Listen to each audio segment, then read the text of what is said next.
Hello students, before we begin with today's video, you can go to the Google Play Store or click on the link in the description below and download the PrepWell app where you'll find premium content on various law, fashion designing, management and university entrance exams.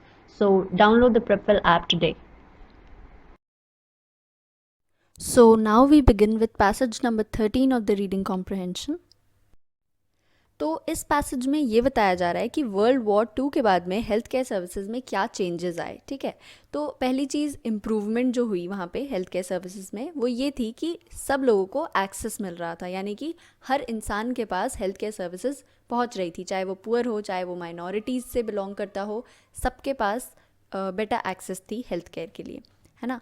और improvement हुआ physical plants में, यानी कि infrastructure में improvement हुआ. अगर पहले 10 hospitals थे तो अब जो है बढ़ के 20 या 30 हॉस्पिटल्स हो गए, यानी कि कई सारी बिल्डिंग्स बन गई ट्रीटमेंट के लिए.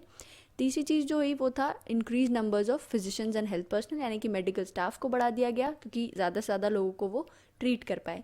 ठीक है, इसके साथ ही क्या हुआ, ये तीनों चीज़ें जब इम्प्रूव हो गई तो लोगों की लाइफ एक्सपेक्टेंसी बढ़ गई, यानी कि जितना एक एवरेज इंसान जीवन जी सकता है, जितने सालों तक वो जी सकता है, वो चीज़ जो है वो बढ़ गई.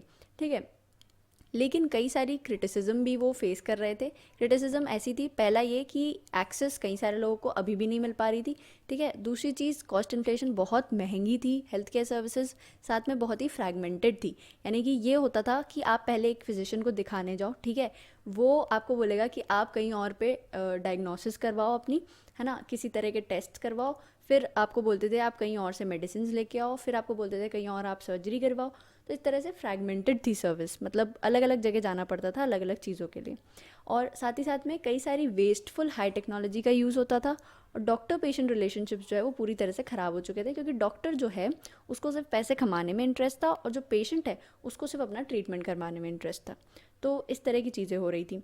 रीसेंट ईयर्स में इस चीज़ को क्योर करने की कोशिश की गई, पनेशियाज, यानी कि किसी चीज़ को क्योर करने की आप कोशिश कर रहे हो, तो वो काफ़ी कोशिश की गई, लेकिन वो जितनी भी कोशिशें थी वो सारी नाकाम हो गई और लोग जो है वो काफ़ी डिसअपॉइंटेड हो गए. लोगों को ये लगने लग गया कि कितना भी हम ट्राई कर ले कोई भी चीज़ काम नहीं करेगी और ये जो हेल्थ केयर सर्विसेज हैं वो कभी ठीक नहीं हो सकती, वो कभी इम्प्रूव नहीं हो सकती. लोग पेसिमिस्टिक हो गए थे, यानी कि पूरी होप खो चुके थे. और यहाँ तक कि कई लोग तो सिनिसिज्म भी बिलीव करने लग गए थे, यानी कि लोग ये सोचने लग गए थे कि दुनिया में जो भी होता है वो सेल्फ इंटरेस्ट के लिए होता है और दुनिया में जितने लोग हैं सारे सेल्फिश हैं. ठीक है, कोई किसी के लिए कुछ नहीं करता. और कई लोग तो निहिलिज्म तक भी पहुंच गए थे. निहिलिज्म का मतलब है कि आप ये सोच रहे हो कि लाइफ इज़ मीनिंगलेस, यानी कि जीवन का कोई मतलब ही नहीं है. ठीक है, तो इतनी बुरी हालत थी उस टाइम हेल्थ केयर सर्विसेज की. उसके बाद क्या हुआ कि एक पास थ्रू जो होता है हमारा, यानी कि आपको जो बिल्स मिल रहे हैं हॉस्पिटल से, आप उनको पास कर दो गवर्नमेंट को या फिर इंश्योरेंस कैरियर्स को, तो वो पूरी तरह से आपका बिल जो है वो पे कर देंगे. ठीक है, तो उससे क्या हुआ, थोड़े टाइम के लिए ये जो हेल्थ केयर इंस्टीट्यूशंस हैं इनको ये लगा कि हमारे पास तो अनलिमिटेड रिसोर्सेज है, क्योंकि गवर्नमेंट और इंश्योरेंस कंपनीज हमको सारे बिल्स पे कर रही हैं. ठीक है, इस वजह से जितने भी इंस्टीट्यूशंस हैं वो अपना ही काम करने लग गए. डू हिज ओन थिंग का सीधा सीधा ये मतलब है कि इंस्टीट्यूशंस अपनी मर्ज़ी से पैसे लेने लग गए, अपनी मर्ज़ी के वो काम करने लग गए. उनको अगर लगता था कि डायग्नोसिस करनी है तो करेंगे, उनको अगर लगता था ये ऑपरेशन करना है तो करेंगे, यानी कि ज़रूरी नहीं होता था अगर कोई चीज़, तब भी वो कर देते थे और जितना चाहे उतना पैसा ले लेते थे.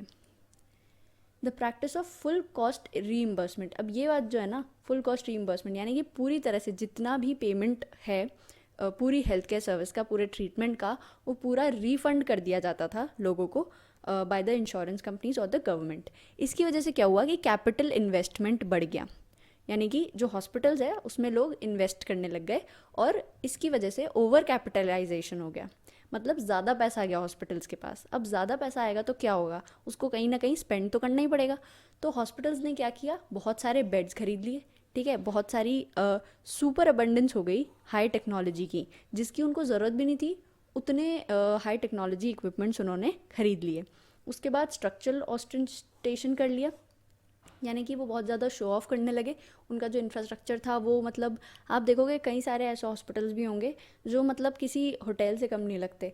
वहाँ के रूम्स, वहाँ के बेड्स, वहाँ का जो एनवायरनमेंट है वो काफ़ी ऑस्टेंटेशियस होता है. ठीक है, लगता नहीं है उसको देख के कि वो हॉस्पिटल है. ठीक है, तो सारी तरह की वहाँ पे लग्जरीज भी मिलती हैं. तो वो सारी चीज़ें इसलिए होती है क्योंकि वहाँ पे ओवर कैपिटलाइजेशन है, यानी ज़्यादा कैपिटल इन्वेस्टमेंट है, ज़्यादा पैसा मिल रहा है उस हॉस्पिटल को।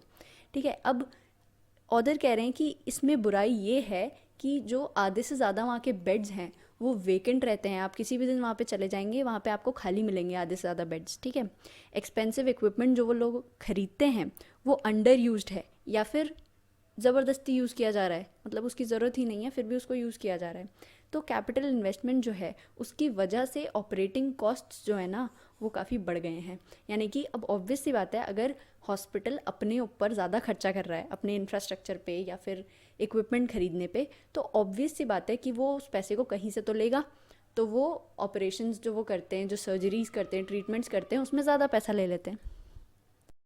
तो लास्ट पैराग्राफ में ऑथर ये कह रहे हैं कि हमारी जो पेसिमिज्म है हेल्थ केयर सिस्टम की तरफ, यानी कि हम ये सोच रहे हैं कि हेल्थ केयर सिस्टम को कोई ठीक नहीं कर सकता है, वो थोड़ी बहुत हमारी वजह से भी है, क्योंकि हम हेल्थ केयर सिस्टम से कुछ ज़्यादा ही एक्सपेक्ट कर रहे हैं। हम ये भूल रहे हैं कि जो लोग वहाँ पे ट्रीटमेंट करवा रहे हैं उनके लिए एक बहुत ही पेनफुल एक्सपीरियंस है। आप सोच भी नहीं सकते कि कोई इंसान जो सर्जरी करवा रहा है उसे ये भी नहीं पता कि वो सर्जरी सक्सेसफुल हो भी पाएगी या नहीं, या वो उस सर्जरी के बाद ज़िंदा भी बच पाएगा या नहीं। तो हो सकता है कि रिजल्ट्स उनके हिसाब से ना आए, हो सकता है कि ट्रीटमेंट नहीं हो पाए। तो एक अनप्लेजेंटनेस जो है हेल्थ केयर सिस्टम की तरफ वो तो हमेशा ही रहेगी, क्योंकि मेडिकल साइंस जो है उनकी भी कुछ लिमिटेशंस होती हैं। कई सारी ऐसी रेयर डिजीज़ेज़ हैं जिनके बारे में अभी शुरुआती तौर पे रिसर्च हुई है, या फिर कई सारी तो ऐसी भी हैं जिनको क्योर नहीं किया जा सकता।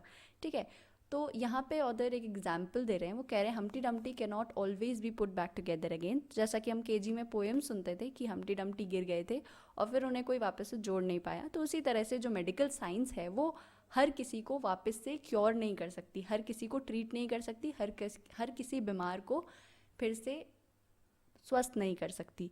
ठीक है, तो कई सारे लेकिन डॉक्टर्स जो हैं वो ये जानते हैं कि उनकी कुछ लिमिटेशंस हैं, फिर भी वो उस चीज़ को एडमिट नहीं करते अपने पेशेंट्स को। यानी कि कोई बीमारी होगी, अगर पेशेंट ट्रीटमेंट करवाने आएगा तो डॉक्टर कभी ये नहीं कहेगा कि भाई तुम्हारी बीमारी का कोई ट्रीटमेंट नहीं है। वो किसी तरह की दवाइयाँ या फिर सप्लीमेंट्स, कुछ तरह की चीज़ें उसको दे देगा या फिर किसी तरह का ट्रीटमेंट उसके साथ करेगा। ठीक है, और जो पेशेंट्स हैं वो भी रियलिटी को एक्सेप्ट करने के लिए तैयार नहीं होते। कई बार जब उनको ये कहा भी जाता है कि आपके लिए कोई ट्रीटमेंट नहीं है, तब भी वो कहते हैं कि आप ट्राई करिए, या फिर वो किसी दूसरे हॉस्पिटल में जाएंगे, किसी सेकंड ओपिनियन लेंगे। वो चाहते हैं कि वो ठीक हो, तो वो भी रियलिटी एक्सेप्ट नहीं करना चाहते हैं।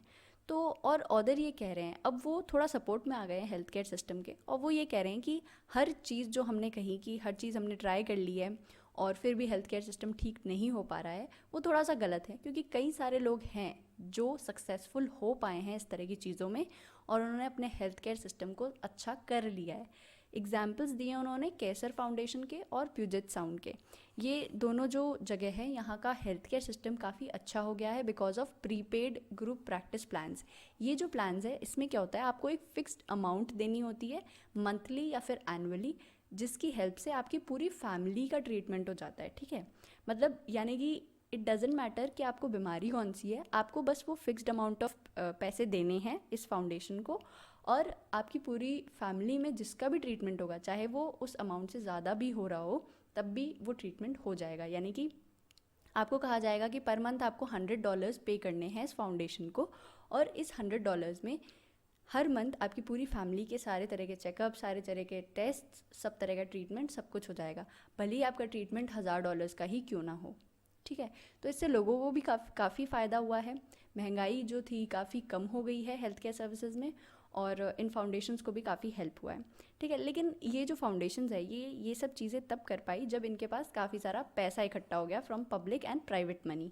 ठीक है, क्योंकि हम ये कह सकते हैं कि कई सारे लोग ट्राई तो करते हैं हेल्थ केयर सर्विसेज को ठीक करने का, बट वो ऐसे लोग होते हैं जो काफ़ी आइडियलिस्टिक या फिर डेडिकेटेड होते हैं। यानी कि वो लोग जो ये चाहते हैं कि हमारी हर चीज़ अच्छी हो, यानी कि वो ये चाहते हैं कि आइडियल हेल्थ केयर सिस्टम हो। कुछ लोग होते हैं जिनको कोई फ़र्क नहीं पड़ता कि हेल्थ केयर सिस्टम कैसा भी हो, हमें अपने पैसे मिल रहे हैं। लेकिन कई सारा मेडिकल स्टाफ, कई सारे एडमिनिस्ट्रेशंस ऐसे होते हैं जो ये चाहते हैं कि हमारा हेल्थ केयर सिस्टम बहुत अच्छा हो। तो वो आइडियलिस्टिक लोग हैं, वो डेडिकेटेड लोग हैं अपने प्रोफेशन की तरफ, इसलिए वो इसको ठीक करना चाहते हैं। तो ऐसे लोग काफ़ी कम होते हैं जो चेंज करना चाहते हैं चीज़ों को। इसलिए हमें लोगों को जज नहीं करना चाहिए कि भाई इन्होंने तो ये काम किया लेकिन ये सक्सेसफुल नहीं हो पाया, हेल्थ केयर सिस्टम तो बेकार है। तो हमें ऐसा पहले से डिसाइड करके नहीं रखना चाहिए, क्योंकि लोगों के पास इंसेंटिव्स नहीं है चेंज लाने के लिए। ठीक है, अगर कोई डॉक्टर है वो चेंज लाना चाहता है, वो ये चाहता है कि हेल्थ केयर सिस्टम अच्छा हो, तो उसके पास क्या इंसेंटिव है? उसको अपना पैसा मिल रहा है। ठीक है, हेल्थ केयर सिस्टम अच्छा हो या नहीं हो, इससे उसको कोई फ़ायदा नहीं है। तो बिना फ़ायदे के अगर कोई इंसान चेंज लाना चाह रहा है तो वो एक बहुत बड़ी बात होगी। ठीक है, इस तरह के एटमॉस्फेयर में अगर कोई एक्सपेरिमेंट्स फेल हो भी जाते हैं तो हमें उसके साथ थोड़ा सा सहानुभूति दिखानी चाहिए, हमें उन पे थोड़ा सा ट्रस्ट करना चाहिए, बिलीव करना चाहिए, क्योंकि उनको एक फेयर ट्रायल नहीं मिल पाया। एटलीस्ट वो चीज़ों को चेंज करने का ट्राई तो कर रहे हैं। कई सारे लोग ऐसे हैं जिनको इस बात से कोई फ़र्क ही नहीं पड़ता। ठीक है, now we move on to the questions. Question number 1, Kaiser Foundation और प्यूजेट साउंड जो है वो बाकी प्लान से अलग किस तरह से थे? तो जैसा कि हमने पैसेज में देखा था, वहाँ दिया गया था कि उन्होंने prepaid group practice plan start किए थे, जिसकी हेल्प से जो फैमिलीज़ है और जो लोकल पब्लिक है उसका काफ़ी पैसा बच गया था, क्योंकि उनको एक फ़िक्स्ड अमाउंट ही देनी पड़ती थी और किसी भी तरह का ट्रीटमेंट उनकी पूरी फैमिली करवा सकती थी। ठीक है, तो एक तरह से उन्होंने महंगाई जो है हेल्थ केयर सर्विसेज की उसको कम कर दिया था। ऑप्शन ए, एनकरेजिंग कैपिटल इन्वेस्टमेंट, ये चीज़ बिल्कुल गलत है, क्योंकि अदर प्लान्स में भी यही चीज़ थी, कैपिटल इन्वेस्टमेंट हो रहा था उनमें भी। ठीक है, तो ये डिफरेंट नहीं हुआ इन दोनों के बीच में। Requiring physicians to treat the poor, ये भी बिल्कुल गलत है, यहाँ पे पुअर को ट्रीट करने का कोई प्लान नहीं था। Providing incentives for cost control, ये बात जो है बिल्कुल सही है, इन्होंने कॉस्ट को कंट्रोल किया था हेल्थ केयर सर्विसेज में। Employing only dedicated and idealistic doctors, ये बात भी गलत है, क्योंकि उन्होंने एम्प्लॉयमेंट तो सारे ही तरह के डॉक्टर्स को दिया होगा। Relying primarily on public funding, ये बात भी बिल्कुल गलत है, क्योंकि आप जब पैसेज में जाएंगे वहाँ लिखा हुआ था कि इस तरह के जो फाउंडेशंस हैं इनको public as well as private funding मिली है। ठीक है, तो फंडिंग तो दोनों ही थी। So the correct answer would be option C. Question number 2, इनमें से वो क्या है जो फुल कॉस्ट रीइंबर्समेंट का रिजल्ट नहीं था? ठीक है, तो जब हम पैसेज में देखते हैं तो वहाँ साफ साफ लिखा हुआ है कि फुल कॉस्ट रीइंबर्समेंट की वजह से एक तो ओवर कैपिटलाइजेशन हुआ, हाई टेक्नोलॉजी इक्विपमेंट यूज़ होने लगा, एक्सपेंसिव इक्विपमेंट यूज़ हो रहा था, ऑपरेटिंग कॉस्ट बढ़ रहे थे। ठीक है, अब हम ऑप्शंस पे आते, राइजिंग ऑपरेटिंग कॉस्ट, ये बात बिल्कुल सही है। ठीक है, तो ये एक रिजल्ट था। अंडर यूज्ड हॉस्पिटल फैसिलिटीज़, ये बात भी बिल्कुल सही है कि जो एक्सपेंसिव इक्विपमेंट है वो अंडर यूज था, ये बात पैसेज में लिखी गई है। ओवर कैपिटलाइजेशन, ये भी लिखा गया है। Over reliance on expensive equipment, ये बात भी सही है। और lack of services for minorities, ये बात जो है ये इसका रिजल्ट नहीं थी, ये कहीं पैसेज में नहीं दिया है। So option E would be the correct answer. Question number 3, passage का टोन किस तरह का है? Option A, light hearted and amused, ये ऑप्शन आप देखते ही कैंसिल कर दीजिए, क्योंकि कहीं भी आपको ऑदर अम्यूज्ड नहीं नज़र आएंगे। ठीक है, वो बहुत खुश नहीं है कि इस बात से कि हेल्थ केयर सर्विसेज को क्रिटिसाइज़ किया जा रहा है या फिर हेल्थ केयर सर्विसेज जो है उनमें कोई इम्प्रूवमेंट नहीं हो पा रहा है, तो वो इस बात से खुश नहीं है। ऑब्जेक्टिव बट कंसर्न, ये बात जो है बिल्कुल सही है, वो इसलिए क्योंकि ऑदर ने शुरुआत में ही कह दिया था कि हेल्थ केयर सर्विसेज जो है वो इस वजह से इम्प्रूव हुई है, इस वजह से उनको क्रिटिसाइज़ किया जा रहा है। तो वो एक तरह से उन्होंने फैक्ट्स बताए थे, अपने पर्सनल ओपिनियंस नहीं बताए थे। और फिर वो ये कह रहे थे कि वो काफ़ी कंसर्नड है इस बात से कि लोग काफ़ी क्रिटिसाइज़ कर रहे हैं हेल्थ केयर सर्विसेज को, क्योंकि उनकी एक्सपेक्टेशंस बहुत ज़्यादा है। और फिर उन्होंने कहा कि हेल्थ केयर सर्विसेज इम्प्रूव हो सकती है, क्योंकि कई सारी फाउंडेशंस ने ऐसा करके दिखाया भी है। डिटैच्ड एंड अनकंसर्न, ये बात जो है बिल्कुल गलत है, यानी कि ऑदर जो है उनको कोई मतलब नहीं है, इस बात से उनको कोई फ़र्क नहीं पड़ता कि हेल्थ केयर सर्विसेज इम्प्रूव हो रही है या इम्प्रूव नहीं हो रही है, कोई उनको क्रिटिसाइज़ कर रहा है या नहीं कर रहा है, इस बात से उनको कोई फ़र्क नहीं पड़ता। तो ऐसा नहीं है, क्योंकि ऑदर को फ़र्क पड़ता है। कॉशियस बट सिंसियर, ये बात भी अपनी गलत हो जाएगी, क्योंकि सिंसियर तो वो हम मान सकते हैं कि वो थे, बट कॉशियस नहीं थे। कॉशियस का मतलब ये है कि आप कुछ चीज़ों को बता रहे हो, कुछ चीज़ों को नहीं बता रहे हो, यानी कि आप आधी बातें बता रहे हो, आधी बातें छुपा रहे हो। आधे फैक्ट्स को आपने बता दिया और आधे फैक्ट्स आप नहीं बोल रहे हो, तो ये भी गलत हो जाएगा। एंथुजियास्टिक एंड इनलाइटेंड, ये भी गलत है। आप किसी चीज़ के लिए एंथुजियास्टिक हो, मतलब आप किसी चीज़ के लिए बहुत एक्साइटेड हो, तो ऑब्वियस सी बात है आपको कहीं भी पैसेज में उनकी टोन एक्साइटेड नहीं लगेगी। क्वेश्चन नंबर 4, ऑदर जिस पेसिमिज्म की बात कर रहे हैं वो आई कहाँ से है, यानी कि उसका कॉज क्या है मेन, है ना। तो जब हम इस लाइन पे आते हैं वहाँ पे क्या लिखा हुआ है कि pessimism derives from expecting too much of the health care, यानी कि हम उनसे कुछ ज़्यादा ही एक्सपेक्ट कर रहे हैं, इसलिए हम होप खो चुके हैं कि भाई हेल्थ केयर सिस्टम तो कभी ठीक नहीं हो सकता। Option A, there has been little real improvement in health care services. ये बात जो है बिल्कुल गलत है, क्योंकि इम्प्रूवमेंट पे तो हमने ध्यान दिया ही नहीं है, हम सिर्फ अपना ही एक्सपेक्टेशन लेके बैठे हुए हैं। Expectations about health care services are sometimes unrealistic. ये बात जो है बिल्कुल सही है, क्योंकि हम कुछ ज़्यादा ही अनरियलिस्टिक एक्सपेक्टेशंस लेके बैठे हैं। Large segments of the population find it impossible to get access to health care services. तो ये बात भी गलत है, यानी कि कई सारे लोगों को एक्सेस नहीं मिलती होगी, लेकिन वो लार्ज पॉपुलेशन नहीं है, मतलब कुछ सेगमेंट्स हैं जिनको एक्सेस नहीं मिलता होगा, प्लस इसकी वजह से तो हमारा पेसिमिज्म है भी नहीं। Advances in technology have made health care service unaffordable. ये स्टेटमेंट हो सकता है सही हो, लेकिन इस वजह से ये पेसिमिज्म है नहीं। So option D will also be wrong. Doctors are now less concern with patient care. तो अब आप देख रहे हैं स्टेटमेंट्स तो यहाँ पे कई सारे सही दिखेंगे आपको, लेकिन जो क्वेश्चन है ना आपको उस पर ध्यान देना है। क्वेश्चन ये है कि पेसिमिज्म है किस वजह से, तो पेसिमिज्म का कॉज ये नहीं है कि डॉक्टर जो है वो लेस कंसर्नड है। So option E will also be wrong. Question number 5, other ने प्रीपेड प्लान्स के एग्जाम्पल क्यों दिए। ठीक है, तो ऑदर ये कह रहे थे कि प्रीपेड ग्रुप प्लान्स जो हैं वो सक्सेसफुल हो गए, जबकि लोग ये कह रहे थे कि हमने सब कुछ ट्राई कर लिया है फिर भी कोई चीज़ काम नहीं कर रही है, यानी कि हेल्थ सर्विस जो है उसमें कोई इंप्रूवमेंट नहीं आ रहा है। तो ऑदर ने इस बात को गलत प्रूव करने के लिए कहा कि ये जो प्लान्स थे प्रीपेड सर्विस वाले, ये तो सही प्रूव हो गए, ये सक्सेसफुल हो गए। ऑप्शन है counter examples to the claim that nothing has worked, यानी कि ये जो क्लेम था नथिंग हैज़ वर्कड, इसको गलत प्रूव करने के लिए ऑदर ने काउंटर एग्जाम्पल दिए, यानी कि ऑपोजिट एग्जाम्पल्स दिए, जिन चीज़ों को सक्सेसफुल कर दिया गया उनके एग्जाम्पल्स दिए। तो ऑप्शन ए करेक्ट हो जाएगा अपना। आपको और किसी ऑप्शन पे ध्यान ही नहीं देना है यहाँ पे, क्योंकि डायरेक्टली ये बात जो है साफ साफ लिखी गई है पैसेज में। ठीक है, क्वेश्चन नंबर 6, हम्टी डम्टी जो है उसे वापस से हम जोड़ नहीं सकते, ये बात ऑदर ने क्यों कही थी। तो ऑदर इस बात से ये कहना चाह रहे थे कि भाई कई सारी बीमारियां ऐसी होती है जिनका ट्रीटमेंट पॉसिबल नहीं हो पाता, कई सारी ऐसी बीमारियां होती हैं जिसमें सर्जरीज जो है वो अनसक्सेसफुल हो जाती है। तो ज़रूरी नहीं है कि हमेशा ही हम्टी डम्टी को वापस से जोड़ा जा सके, यानी कि ज़रूरी नहीं है कि हर पेशेंट को ट्रीटमेंट मिल जाए, हर पेशेंट जो है उसकी बीमारी क्योर हो जाए। ठीक है, option A, the cost of health care services will not decline. ये बात जो है बिल्कुल गलत है, यहाँ पे कॉस्ट की तो कोई बात ही नहीं हो रही है। Some people should not become doctors, ये बात भी गलत है, क्योंकि कहीं भी ऑदर ये नहीं कहना चाह रहे हैं कि भाई ये डॉक्टर की गलती है कि वो ट्रीट नहीं कर पा रहा। वो ये कह रहे हैं कि मेडिकल साइंस जो है उसकी कुछ लिमिटेशंस होती हैं और हर इंसान को क्योर नहीं किया जा सकता, तो उसमें डॉक्टर की कोई गलती नहीं है।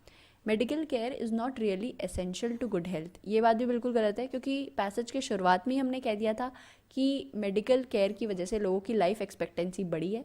ठीक है, illness is often unpleasant and even painful, ये बात तो सही है, ठीक है, स्टेटमेंट सही है, लेकिन हम्टी डम्टी वाली जो बात कही गई थी उसका ये मतलब नहीं है। So option D is also wrong. Medical science can not cure every ill, ये बात जो है बिल्कुल सही है। नंबर 7, हेल्थ केयर सर्विसेज के बारे में ऐसी कौन सी बात है जिससे ऑदर जो है वो अग्री करेंगे। तो वो उसी बात से अग्री करेंगे जो उन्होंने पैसेज में ऑलरेडी दे रखी है। Option A, it is biased in favour of doctors and against patients. तो इस तरह की उन्होंने कोई बात नहीं की है पैसेज में, उन्होंने कभी नहीं कहा कि ये डॉक्टर्स के लिए प्रॉफिटेबल है और पेशेंट्स के लिए उनके बहुत पैसे लग रहे हैं, या फिर इस तरह की कोई बात नहीं हुई है। So option A is also wrong. It is highly fragmented and completely ineffective, ये बात भी हम गलत कहेंगे, क्योंकि वो फ्रैगमेंटेड हम उसे कह सकते हैं हेल्थ केयर सर्विसेज को, लेकिन वो कम्प्लीटली इनफेक्टिव नहीं है। ठीक है, कई सारे केसेस में वो इफेक्टिव भी होती है, और इस बात को कहने के लिए ऑदर ने हम्टी डम्टी वाली बात कही थी कि हम्टी डम्टी जो है वो कई बार वापस से उसको हम जोड़ नहीं सकते, यानी कि हर पेशेंट को हम ट्रीट नहीं कर सकते। So option B is also wrong. It has not embraced new technology rapidly enough, ये बात तो बिल्कुल ही गलत है, क्योंकि ऑदर ने खुद कहा है कि काफ़ी सारी नई टेक्नोलॉजी आ गई है क्योंकि कैपिटल बढ़ गया है।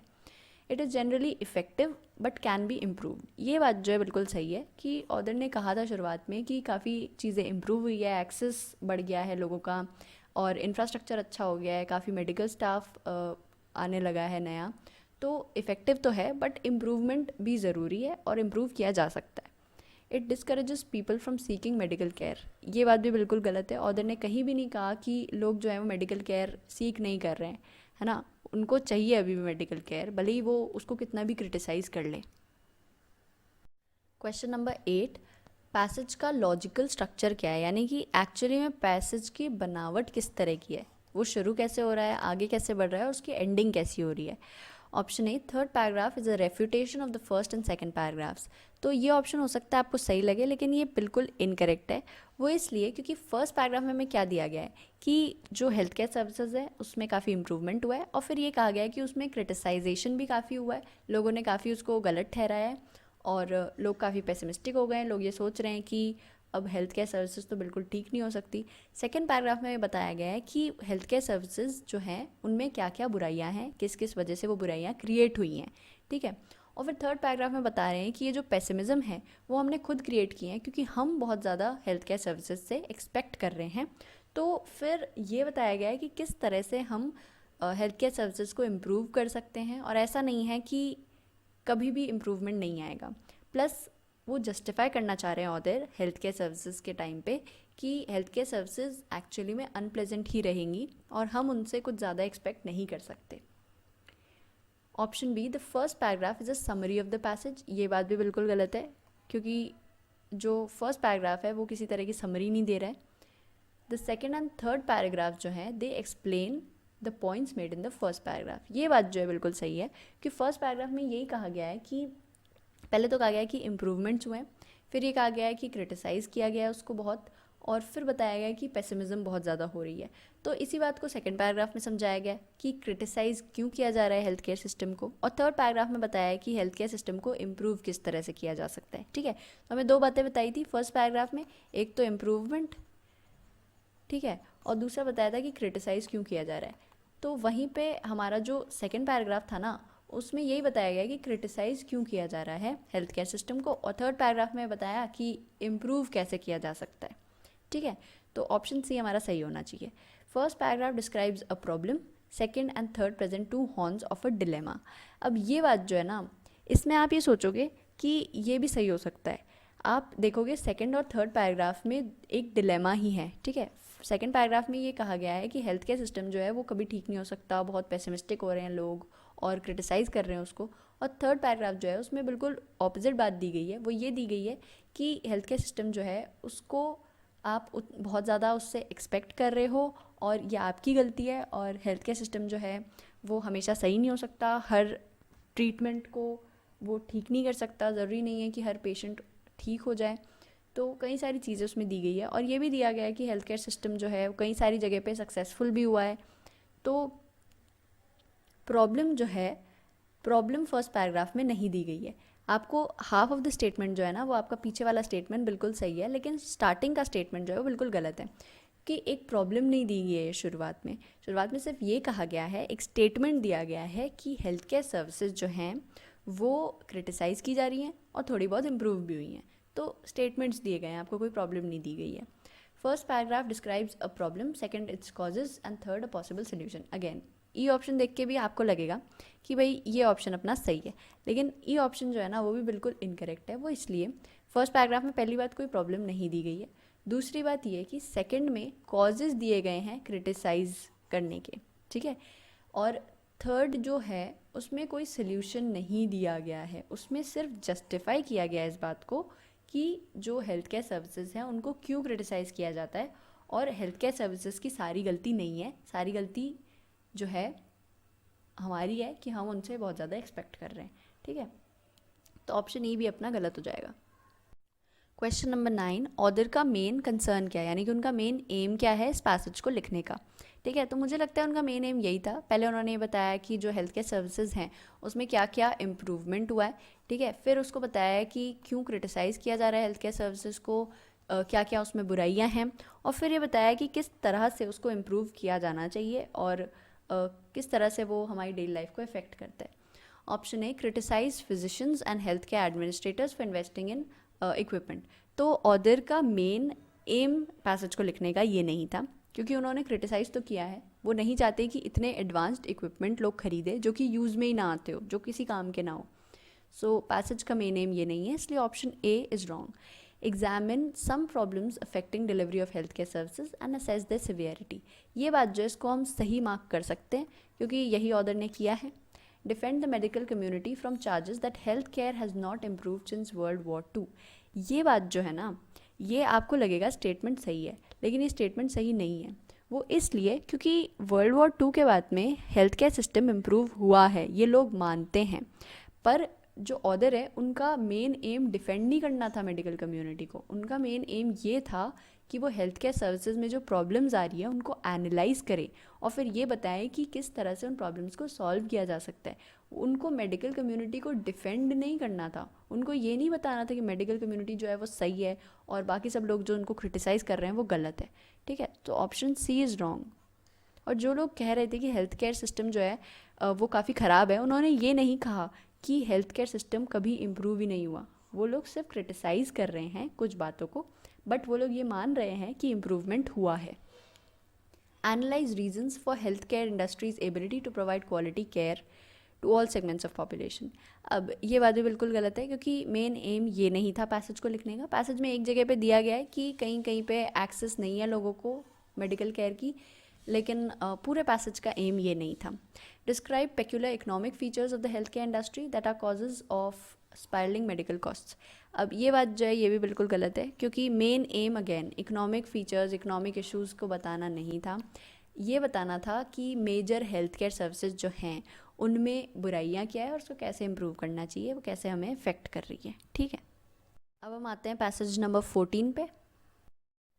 तो इस पैसेज में बात की जा रही है about women writers in the Victorian period. ठीक है, इनके बारे में कहा जा रहा है कि इनका जो लिटरेचर था उसको लिटरेरी आइडियल से ना मेजर करके सोसाइटी के आइडियल्स पे मेजर किया जाता था। यानी कि ये नहीं देखा जाता था कि ये लिटरेचर के हिसाब से इनकी किताब कैसी है, पर ये देखा जाता था कि सोसाइटी इस किताब को कैसा मानेगी। यानी कि सोसाइटी ये समझती थी कि विमेन ज़्यादातर मॉडर्स्ट, रिलीजियस, सेंसिटिव टाइप की होती है, तो इनकी किताबें जो हैं वो भी इसी तरह की होनी चाहिए, है ना। लेकिन जो विक्टोरियन विमेन राइटर्स थी वो भी काफ़ी ज़िद्दी थी और वो नहीं चाहती थी उनके काम पे किसी भी तरह के रेस्ट्रिक्शंस लगाए जाएं।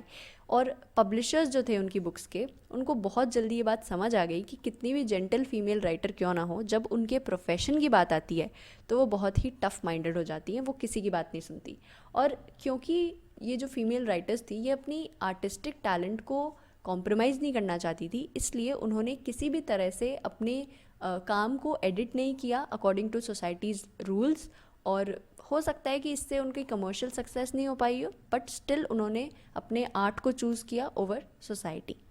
अब एग्जाम्पल्स दिए गए हैं कुछ फीमेल राइटर्स के। द ब्रॉन्ट सिस्टर्स, जैसे चार्लोट ब्रॉन्ट और Emily Bronte, George Eliot, Elizabeth Barrett Browning, उस टाइम पे जो फीमेल राइटर्स थी।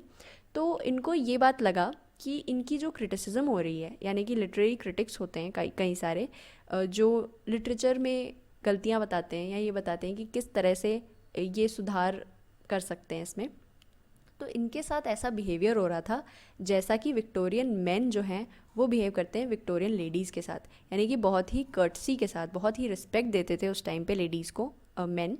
तो इसी तरह से उनके साथ लिटरेरी क्रिटिक्स भी कर रहे थे। उनकी जो क्रिटिसिज्म थी वो इम्पार्शियल नहीं थी, वो काफ़ी पार्शियल लग रही थी और वो काफ़ी जेनरस क्रिटिसिज्म कर रहे थे। यानी कि अगर उनको ये कहना था कि नहीं ये बुक तो अच्छी नहीं है, तो भी वो ये कह रहे थे कि ये काफ़ी अच्छी कोशिश थी, आप और अच्छा इम्प्रूव कर सकते हैं। मतलब वो डायरेक्टली उनको क्रिटिसाइज़ नहीं कर रहे थे और हमेशा उनकी गलतियों को ओवरलुक कर रहे थे। ठीक है, उनको फ्लैटर करने की कोशिश कर रहे थे सिर्फ इसलिए क्योंकि वो विमेन थी। ठीक है, और इन विमेन ने एक्सपेक्ट किया था कि जो रिव्यूज़ इनको मिलेंगे वो सही होंगे। ठीक है, बट इनको जो मिला वो इनको बिल्कुल पसंद नहीं आया, वो उनको बहुत कॉन्डिसेंडिंग लगा और इस वजह से उनको लगा कि जो मेल राइटर्स हैं वो अपनी सुपीरियॉरिटी दिखाने की कोशिश कर रहे हैं उनके ऊपर। अब इसके बाद क्या हुआ, क्रिटिक्स जो हैं इस बात को प्रूव करने के लिए ऑथर ने एग्जाम्पल दिया है कि जेन आयर, एक बुक लिखी गई थी उस टाइम पे, चार्लोट ब्रॉन्ट ने लिखी थी। तो अगर जो क्रिटिक्स हैं वो ये कहते हैं कि अगर ये किसी मेल राइटर ने लिखी होती तो इसे हम एक मास्टरपीस मानते, लेकिन क्योंकि ये एक वुमेन राइटर ने लिखी है तो हमें लगता है कि ये एक बहुत ही शॉकिंग और डिस्गस्टिंग चीज़ है। यानी कि इस नॉवल को बुरा सिर्फ इसलिए माना गया क्योंकि वो एक फ़ीमेल राइटर ने लिखी थी। अगर वो किसी मेल राइटर ने लिखी होती तो वो एक मास्टरपीस होती। वो इसलिए क्योंकि इस नावल में ये कहा गया है कि जो जेन आयर एक कैरेक्टर है इस नावल में, वो हमेशा इंडिपेंडेंट डिसीजंस लेती है। ठीक है, और वो कहती है कि हमें अपनी लाइफ का हीरोइन बनना है। ठीक है, तो इस तरह की बातें जब वो कर रही है, इंडिपेंडेंट और फ्रीडम चाह रही है वो विमेन के लिए, तो इस बात से जो उस टाइम के क्रिटिक्स थे उन्हें काफ़ी धक्का लगा। उन्हें लगा कि विमेन इस तरह की किताबें कैसे लिख सकती हैं, ये बहुत ही बेकार तरह की किताब है। ठीक है, तो अब जो जेन आयर बुक थी, इसकी वजह से चार्लोट ब्रॉन जो है उसको एक फेमिनिस्ट का टैग दे दिया गया। उसको ये कहा गया कि तुम रेवोल्यूशन लाना चाह रही हो, तुम विमेन के लिए कुछ अलग करना चाह रही हो, जबकि चार्लोट ब्रॉन जो है उसका इस तरह का कोई इंटेंशन नहीं था। वो सिर्फ डिग्निटी और इंडिपेंडेंस चाहती थी अपने लिए, वो कोई फेमिनिस्ट नहीं थी, वो कोई रेवोल्यूशन नहीं लाना चाहती थी। ठीक है, तो इसके लिए इस तरह की जो क्रिटिसिज्म हुई वो उनको बहुत ही ऑफेंसिव लगी। चार्लोट ब्रॉन ने बोला कि ये तो बहुत ही गलत तरह की क्रिटिसिज्म है। तो इस तरह की क्रिटिसिज्म की वजह से सारी तरह की विमेन को एक ही नज़रिए से देखा जाने लगा। सब यही कहने लगे कि ये जो विमेन हैं ये फेमिनिस्ट होकर बातें कर रही हैं और इनकी जो बुक्स हैं इनमें फेमिनिस्ट व्यूज़ होंगे। अब ये जो चार्लोट ब्रॉन्ट है, इनके एक्सपीरियंस से कई सारी विमेन राइटर्स जो हैं वो डर गई। उन्हें लगा कि लोग उनकी तरफ भी प्रेजुडिस रखेंगे, लोग सोचेंगे कि हम भी सब फेमिनिस्ट हैं या फिर हम कुछ पॉलिटिकल इशू उठाना चाह रहे हैं। तो इस बात से इरिटेट होके और अपने आप को इस स्टीरियोटाइप से अलग करने के लिए कई सारी फीमेल राइटर्स जो हैं वो कॉन्जर्वेटिव व्यूज़ वाली किताबें लिखने लग गई। यानी कि वो ये कहने लग गई कि जो विमेन हैं उनको सेंसिटिव होना चाहिए, उनको मॉडेस्ट होना चाहिए, यानी कि सारी कंजर्वेटिव वैल्यूज़ जो है पुराने ज़माने में जो लोग सोचते थे उस तरह की वैल्यूज़ पे किताबें लिखने लगी, except on the subject of women's education. यानी कि ये भी जो थी कंजर्वेटिव आइडियाज़ रखने वाली, वो फीमेल राइटर्स भी चाहती थी कि विमेन को एजुकेशन मिलनी चाहिए। ठीक है, और वो अपनी डोमेस्टिक बातों के बारे में बात करती थी, जैसे कि उनका जो घर का काम है या फिर जो विमेन करती है वुमेनहुड के बारे में बात करती थी वो, और अपनी शादी के बारे में बात करती थी, घर में जो काम होते हैं उनके बारे में बात करती थी। हाउएवर हुआ क्या कि ये ट्रेडिशनल करियर पाथ चूज़ करने के बाद भी उनकी क्रिएटिविटी में एक और थ्रेट आ गया, यानी कि उनको एक और चीज़ से डेंजर था। यानी कि उनका जो लिटरेचर है वो फिर से ख़तरे में पड़ गया था। वो इसलिए क्योंकि विक्टोरियन जो लोग थे उस टाइम पे वो काफ़ी प्रूड थे। प्रूड यानी कि थोड़े शाय टाइप के लोग थे, हर तरह की बातें नहीं करते थे। तो इन लोगों ने ऐसा कह दिया कि जो फेमिनिन वाली जो बातें हैं वो प्रिंट आप नहीं कर सकते, यानी कि वो चीज़ें जो बहुत ज़्यादा फेमिनिन हैं उन्हें आप प्रिंट नहीं करोगे, जैसे कि चाइल्ड बर्थ है, सेक्सुअल पैशन है, इनके बारे में फ़ीमेल राइटर्स को लिखना अलाउड नहीं था। इसमें ये कह सकते हैं कि जो मेन थे उनको भी सेक्सुअल एक्सपीरियंसेस के बारे में लिखना अलाउड नहीं था, लेकिन वो कई सारी और चीज़ों के बारे में लिख सकते थे, जैसा कि स्पोर्ट्स है, बिजनेस है, क्राइम है, वॉर है, इन सब चीज़ों के बारे में वो लिख सकते थे। इवन जो वॉर एंड पीस बुक आई थी, दैट वाज अ मैन, ठीक है, जिसने ये बुक लिखी थी, जबकि इन सारी चीज़ों के बारे में लिखने से विमेन को मना कर दिया जाता था। यानी कि अब जो विमेन हैं वो फेमिनिस्ट बातों पे नहीं लिख सकती, ठीक है, वो ऐसा कुछ नहीं कह सकती कि विमेन जो है उनको इंडिपेंडेंस मिलनी चाहिए, और जो विमेन हैं वो ये भी नहीं लिख सकती कि चाइल्ड बर्थ किस तरह का होता है, वो अपनी मैरिज के बारे में नहीं लिख सकती, वो सेक्सुअल पैशन के बारे में नहीं लिख सकती, वो स्पोर्ट्स के बारे में नहीं लिख सकती, वो वॉर के बारे में नहीं लिख सकती, वो कुछ भी नहीं लिख सकती। ठीक है, तो इस तरह से उनका जो पूरा लिटरेचर का टैलेंट था उसको वेस्ट कर दिया गया।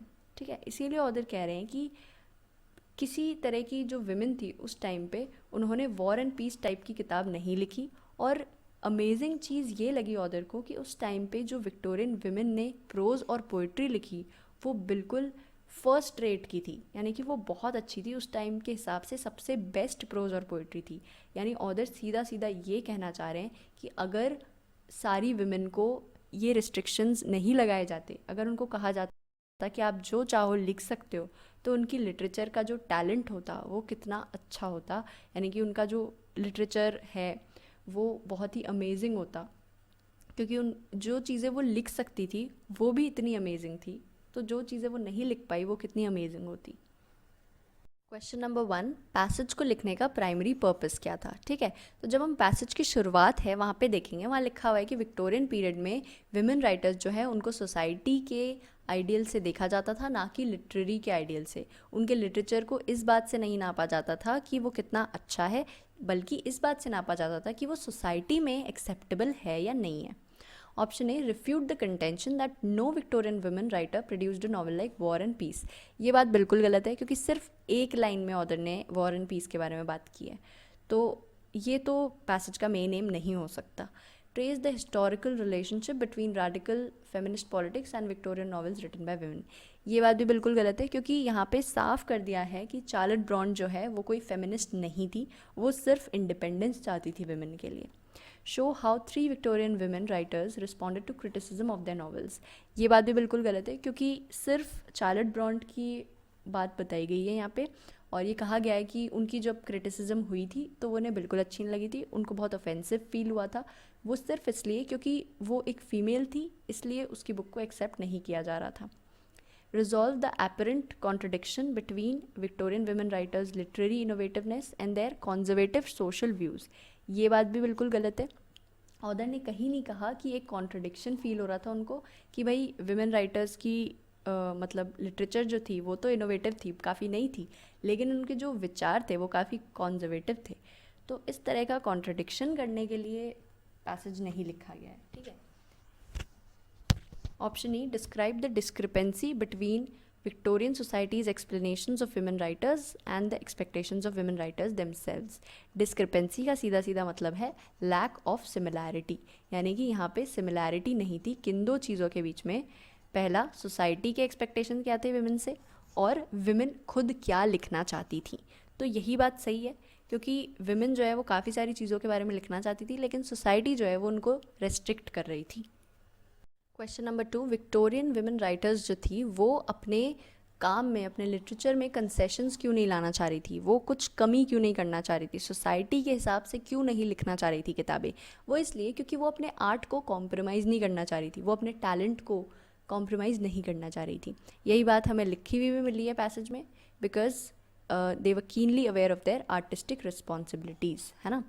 Option A, require them to limit descriptions of uniquely feminine experiences. ये बात जो है बिल्कुल गलत है, क्योंकि इस बारे में फेमिनिन एक्सपीरियंसेस के बारे में जो है 3rd पैराग्राफ में दिया गया है, और ये कंसेशंस नहीं बनाने वाली बात जो है 1st पैराग्राफ में दिया है, और ये दोनों जो है इनका कॉन्टेक्स्ट अलग है। कॉम्प्रोमाइज़ देयर आर्टिस्टिक इंटेग्रिटी, ये बात जो है बिल्कुल सही है, वो अपनी आर्ट को, अपने टैलेंट को कॉम्प्रोमाइज़ नहीं करना चाह रही थी, इसलिए उन्होंने ऐसा किया था।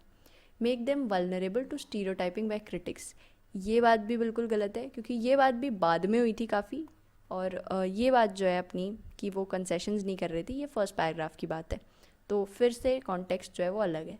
Provide no guarantee that their works would enjoy commercial success, ये बात भी बिल्कुल गलत है, क्योंकि कंसेशंस करें या नहीं करें, कमर्शियल सक्सेस हो या ना हो, इससे उन्हें कोई फ़र्क नहीं पड़ता। वो सिर्फ अपना लिटरेचर लिखना चाह रही थी, कमर्शियल सक्सेस हो या ना हो इससे उन्हें कोई मतलब नहीं था। Go against the traditions of English letters, ये बात भी बिल्कुल गलत है, वो कोई ट्रेडिशन से अगेंस्ट नहीं जाना चाह रही थी, वो सिर्फ अपने आर्ट को एक्सप्रेस करना चाह रही थी, अपने टैलेंट को एक्सप्रेस करना चाह रही थी।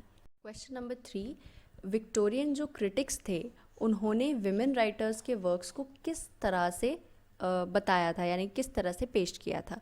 तो इस तरह के क्वेश्चंस में आप देखेंगे कई डिफ़िकल्ट वर्ड्स आपको देखने को मिलेंगे। तो बचपन में जिस तरह से आपको रीडिंग कॉम्प्रहेंशन में क्वेश्चंस दिए जाते थे कि इस वर्ड का आप सिनोनिम बताइए, इस वर्ड का एंटोनिम बताइए, तो यहाँ पे इस तरह क्वेश्चन नहीं है। यहाँ पे आपसे इस तरह क्वेश्चन पूछा जाएगा जो कि पैसेज में भी होगा, ठीक है। तो आपसे ये भी पूछा जाएगा कि पैसेज में क्या था, और ये भी पूछा जाएगा कि इस वर्ड का मतलब क्या है ना। तो आपको इस तरह के वर्ड्स के मतलब पता होने चाहिए। कहीं कहीं पे आप डिड्यूस कर सकते हैं, पता लगा सकते हैं कि इस वर्ड का ये मतलब होगा, लेकिन कई सारे वर्ड्स ऐसे हैं जो आपने कभी पढ़े भी नहीं होंगे, तो उसके लिए आपको अपनी रीडिंग इंक्रीज़ करनी चाहिए। तो इस तरह क्वेश्चंस आप आसानी से सॉल्व कर पाएंगे।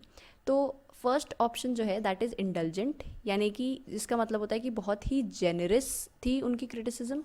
तो ये बात बिल्कुल सही है, ऑप्शन ए ही सही होना चाहिए, क्योंकि पैसेज में भी लिखा हुआ है कि बहुत जेनरस क्रिटिसिज्म कर रहे थे जो क्रिटिक्स थे, और ये बात जो है वो फीमेल राइटर्स को पसंद नहीं आ रही थी। परफंक्ट्री यानी कि विदाउट इंटरेस्ट, बिल्कुल अनइंटरेस्टेड होके और वो क्रिटिसिज्म कर रहे थे, तो ये बात भी बिल्कुल गलत है।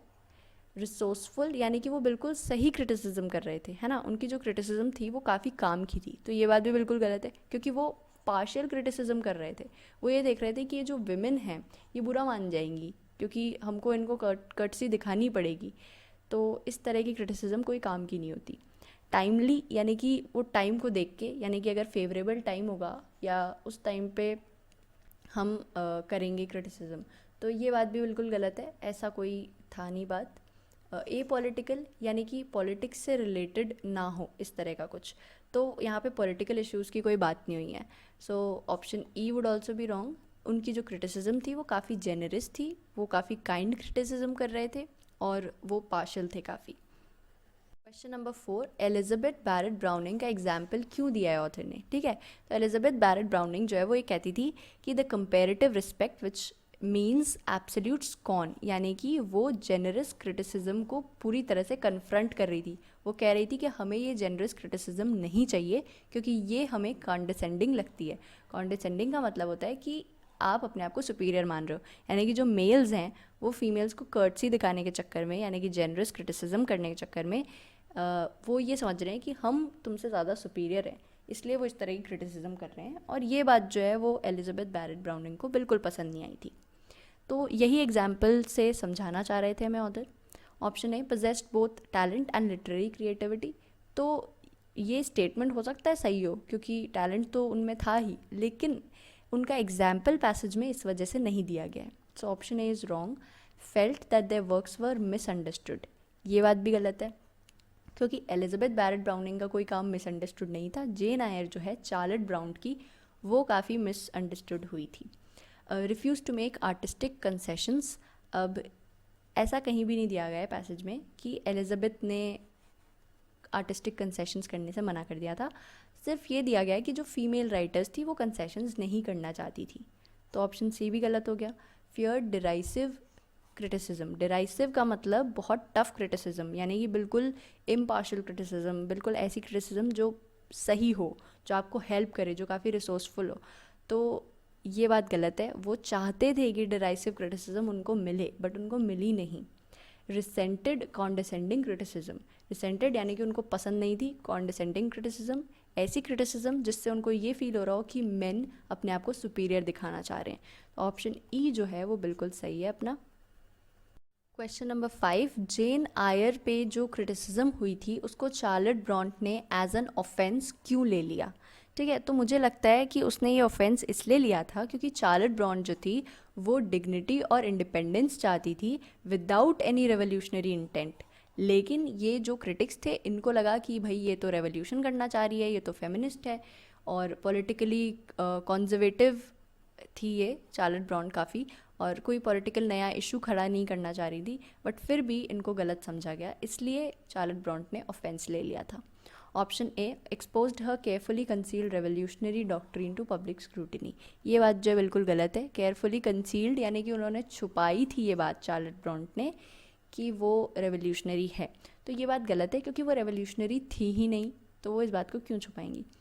assessed the literary merit of the novel on the basis of its author's sex, ये बात भी बिल्कुल गलत है क्योंकि इस केस में चार्लेट ब्रॉन्ट जो है वो इस वजह से दुखी नहीं थी कि उनको फीमेल राइटर होने की वजह से इस तरह का क्रिटिसिज्म मिल रहा है, क्योंकि ये जो क्रिटिसिज्म था वो जेनरस नहीं था। ठीक है, ये क्रिटिसिज्म जो था वो बुरा था, मतलब ऑफेंसिव था। तो ऑब्वियस सी बात है कि ये ऑप्शन जो है वो गलत होगा।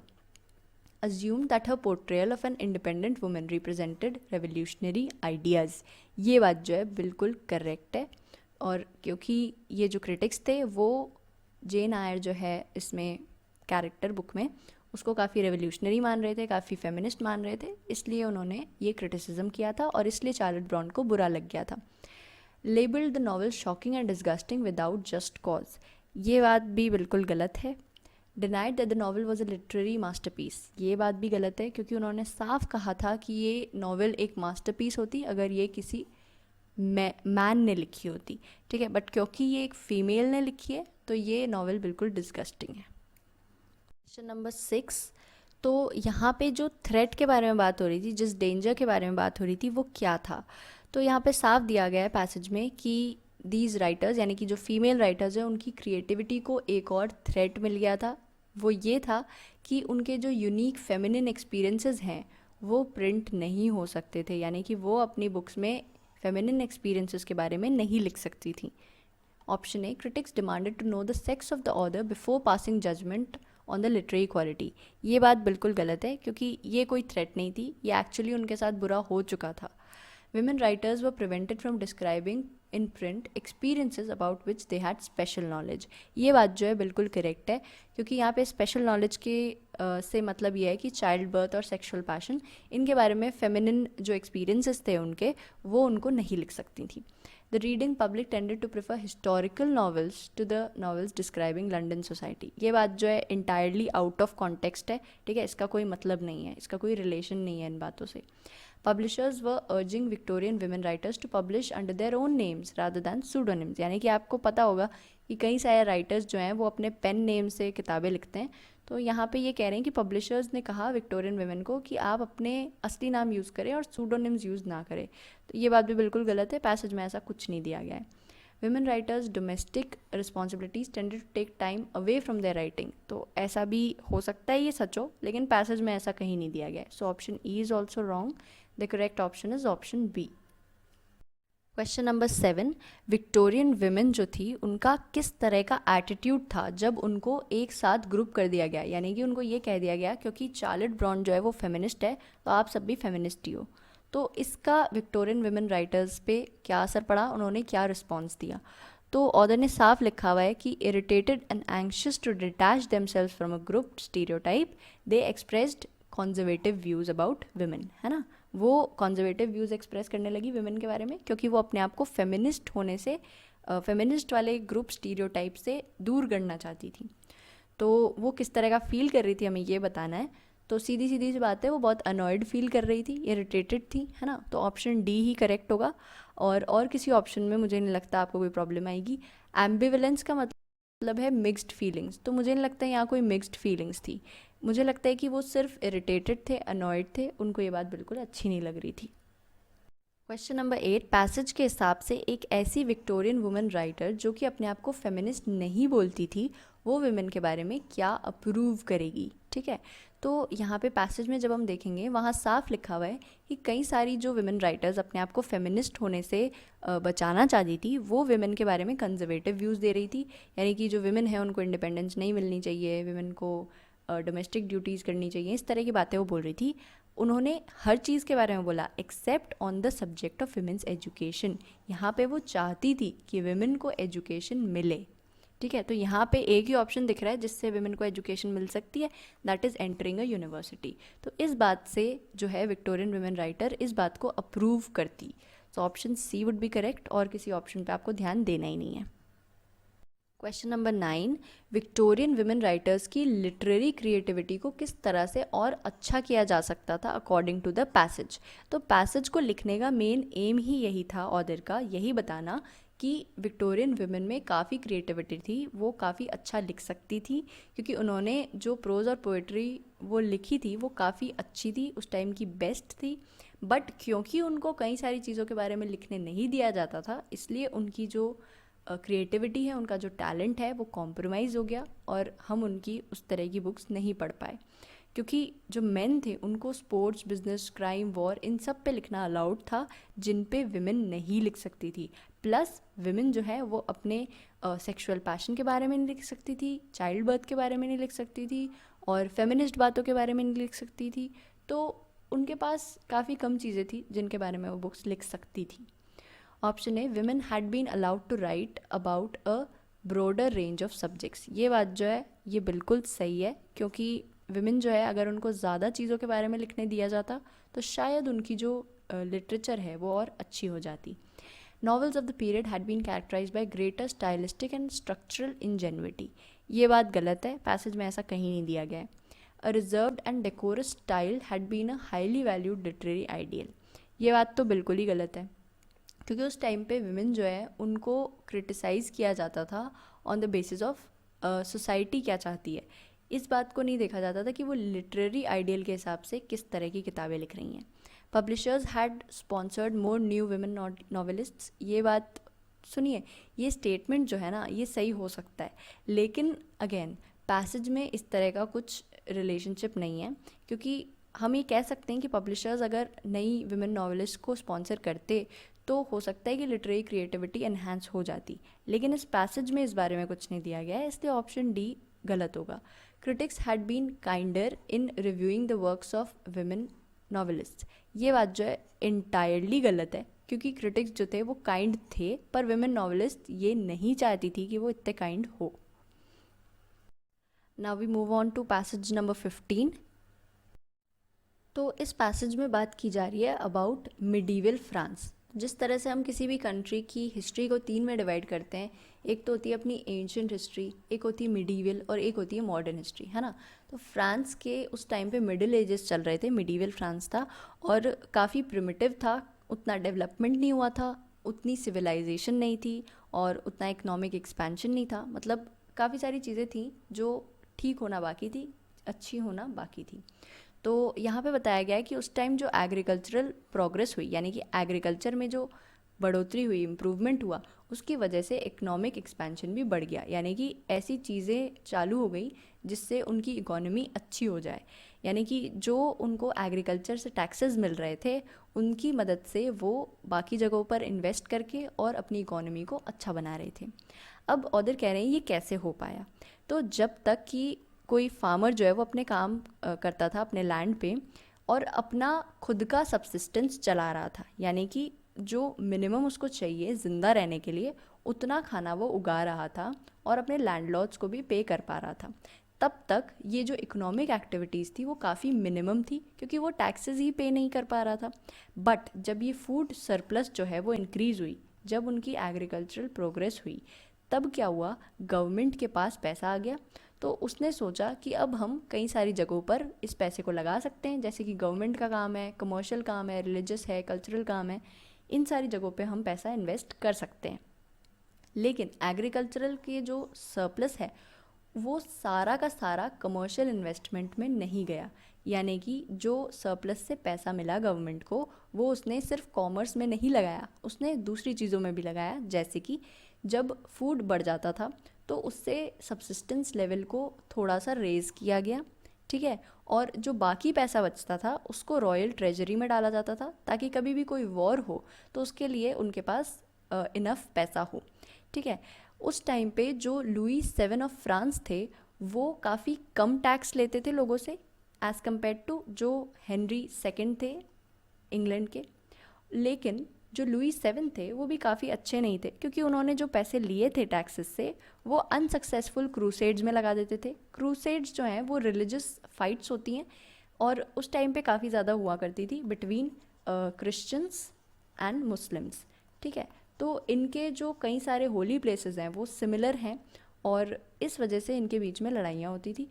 तो इसके अंदर जो अपना लुई 7 है फ्रांस का, उसने पैसे वेस्ट कर दिए और इसके जो इन्फीरियर्स थे वहाँ पे जो काम करते थे वो भी इसी तरह के लोग थे और उन्होंने बहुत ज़्यादा पैसा स्पेंड किया फालतू चीज़ों में और बाकी का जो पैसा था वो वेस्ट किया गया चर्च पे और जो लैंड होल्डर्स थे उन पे।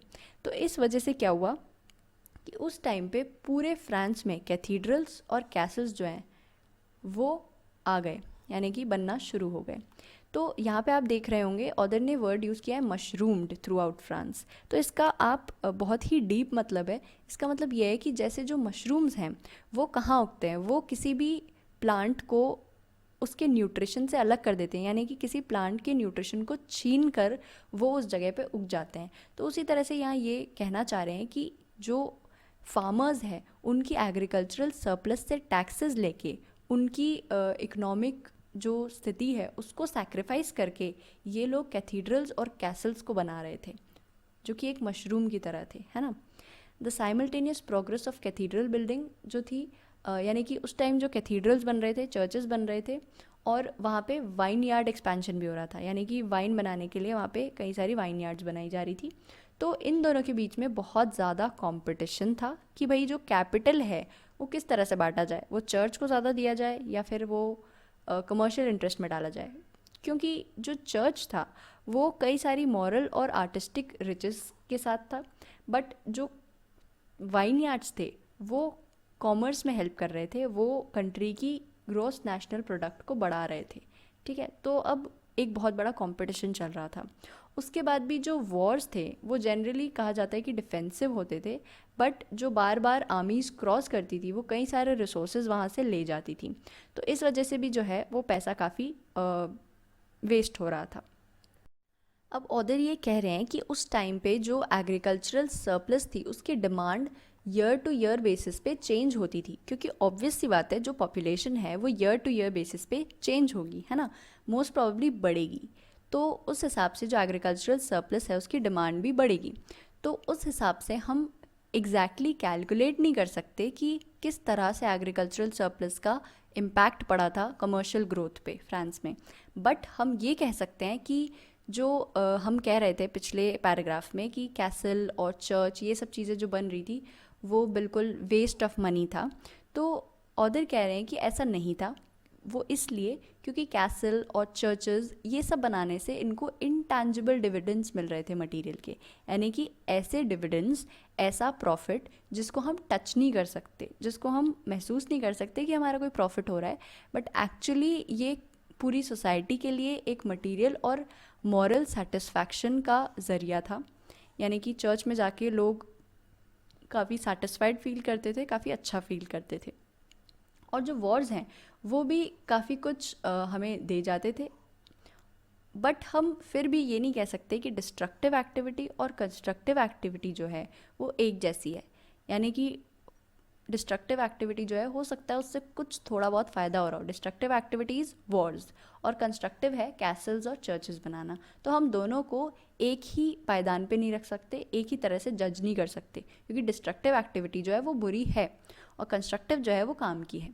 उसी तरह से जो हम अगर बेल टावर बना रहे हैं या फिर वाटर मिल बना रहे हैं तो उसको हम सेम रिजल्ट उसमें से एक्सपेक्ट नहीं कर सकते, क्योंकि जो वाटर मिल है उससे हमें सीधे सीधे प्रॉफिट्स मिलेंगे, लेकिन बेल टावर जो है अगेन उससे हमें इनटैंजिबल डिविडेंड्स मिलेंगे। ठीक है, बट उसके बाद भी जो इन्वेस्टमेंट हो रहा था वहाँ पे वो काफ़ी कम रह गया था on the preservation of life.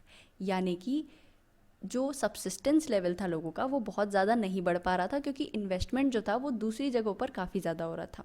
ठीक है, अब हम ये मान सकते हैं कि वॉर्स जो हैं उस टाइम पे काफ़ी कम कॉस्ट करते थे, यानी कि उस टाइम पे वेपन्स ही उतने ज़्यादा डेवलप नहीं हुए थे कि उनकी कॉस्ट इतनी ज़्यादा हो। और जो चर्च है वो भी एजुकेशनल और रिक्रिएशनल सर्विसेज देती थी, लेकिन जो गवर्नमेंट है वो बहुत कम डिमांडिंग थी, जितनी आज होती है उतनी डिमांडिंग नहीं थी, उतने टैक्सेस भी नहीं लिए जाते थे। बट जो उस टाइम के मेन और वेमेन थे जो एग्रीकल्चर करते थे उनको कमर्शियल डेवलपमेंट को सपोर्ट करने के लिए इकोनॉमिक सैक्रिफाइस देना पड़ रहा था। यानी कि यही बात ऑथर ने समझाई है कि उनका जो सब्सिस्टेंस लेवल है ना वो नहीं बढ़ रहा था, वो बहुत ज़्यादा नहीं बढ़ रहा था, थोड़ा बहुत ही बढ़ पा रहा था, क्योंकि जो गवर्नमेंट है वो कमर्शियल डेवलपमेंट में उनका पैसा लगा रही थी। क्वेश्चन नंबर 1, जो एग्रीकल्चरल रेवेन्यूज़ एक्सेस में मिल जाया करते थे किंग्स उनका क्या करते थे। ठीक है, तो पैसेज में साफ दिया गया है कि जो एडिशनल अमाउंट होता था in the form of currency gained from sale of food went into the royal treasury to be used in waging war, यानी कि वो वॉर के लिए इकट्ठा किया जाता था। तो अब क्योंकि ये हमें सीधा सीधा लिखा हुआ मिल रहा है तो ऑप्शन सी हमारा करेक्ट ऑप्शन होगा, और किसी ऑप्शन पे हमें ध्यान देना ही नहीं है। क्वेश्चन नंबर 2, इनमें से कौन सा इंपॉर्टेंट सोर्स ऑफ रेवेन्यू था मिडीवल फ्रांस में। तो आप जब पैसेज में देखेंगे वहाँ पे आपको सिर्फ एक ही ऑप्शन है जिसके बारे में लिखा हुआ मिलेगा, दैट इज़ वाइन, क्योंकि वहाँ पे साफ लिखा हुआ था कि जो चर्चेस थे और वाइन यार्ड एक्सपेंशन था उनके बीच में लड़ाई हो रही थी कि भाई कैपिटल किसको मिलना चाहिए, क्योंकि वाइन यार्ड्स जो है वो कमर्शियल इंटरेस्ट में काम आ रहे थे। तो एक तरह से जो वाइन है वही इंपॉर्टेंट सोर्स ऑफ रेवेन्यू थी। और आप सीधे सीधे भी इस क्वेश्चन को कर सकते हैं, बहुत ही आसान क्वेश्चन है, क्योंकि बाकी ऑप्शंस जो हैं वो मेंशन ही नहीं किए गए हैं पैसेज में। क्वेश्चन नंबर 3, इनमें से वो क्या चीज़ें हैं जिसकी वजह से फ्रांस में कमर्शियल इन्वेस्टमेंट के लिए पैसा नहीं बच पाता। ठीक है, यानी कि जो एग्रीकल्चरल सरप्लस मिल रहा था उसको हम अगर कहीं और लगाएंगे किसी और जगह पे तो हमारा जो कमर्शियल इन्वेस्टमेंट है उसके लिए हमें पैसे नहीं मिल पाएंगे। तो उनमें से हम क्या चीज़ें करेंगे। Renovation of a large cathedral, तो there was a real competition for available capital between church and commercial interest, ऐसा पैसेज में लिखा गया है, यानी कि चर्च पे जो है स्पेंडिंग हो रही थी, तो ये स्टेटमेंट सही होगा। अब आप ये सोचेंगे ये स्टेटमेंट तो पैसेज में कहीं नहीं दिया गया, ये तीनों स्टेटमेंट्स जो है ना वो हाइपोथेटिकल स्टेटमेंट्स है, मतलब ऐसा अगर हुआ होता वहाँ पे तो क्या इस पर पैसा लगाया जाता, आपसे ये पूछा जा रहा है। A sharp increase in birth rate, तो ये भी जो है स्टेटमेंट सही है, क्योंकि वहाँ दिया गया है कि since demands on agricultural surplus would have varied from year two year. तो ये बात जो है ये इनके लिए ज़्यादा इंपॉर्टेंट थी कि लोगों को पूरा खाना मिल रहा है या नहीं मिल रहा है, क्योंकि ईयर टू ईयर सरप्लस पे डिमांड ज़्यादा कैसे होगी, जब पॉपुलेशन बढ़ेगी तभी तो सरप्लस पे डिमांड ज़्यादा होगी। तो इससे भी हमारा जो कैपिटल है वो जा रहा है।